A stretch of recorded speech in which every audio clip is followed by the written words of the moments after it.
పాట వినకపోతే నిద్ర పట్టదు. మీరు పాట వినాలంటే నేను పాడినా ఏంటి? ఏమిటి, నువ్వు పాటలు పాడతావా? ఏంటండి మరీ అంత తేలిక తీసేశారు? మా ఆశ్రమంలో ఫంక్షన్లు జరుగుతున్నప్పుడు పెద్ద పెద్ద వాళ్ళు వచ్చినప్పుడు నా చేతే పాటలు పాడించేవారు. పాటలు పాడుతున్నప్పుడు ఒకటే చప్పట్లు చప్పట్లు కొట్టే కొద్దీ నేను పాడేదాన్ని. మరి ఇన్ని రోజులు నాకు ఎందుకు చెప్పలేదు డార్లింగ్? ఏదో ఒకటి వదులు. తలుపులు ముయ్యండి. ఏ ఎవరిని వింటారనా? కాదండి, నా పాట మీరు తప్ప మీరు ఎవ్వరూ వినకూడదు. నా పాట మీకే అంకితం. ఓ ఏం కొట్టేవి నచ్చలక. వస్తానుండు, నీ పాట నాకే నాకే అంకితం. ఓకే, ఏది పాడు.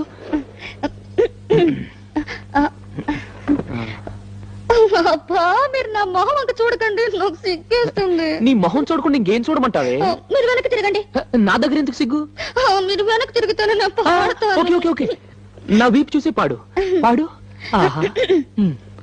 దేవుడా దేవుడా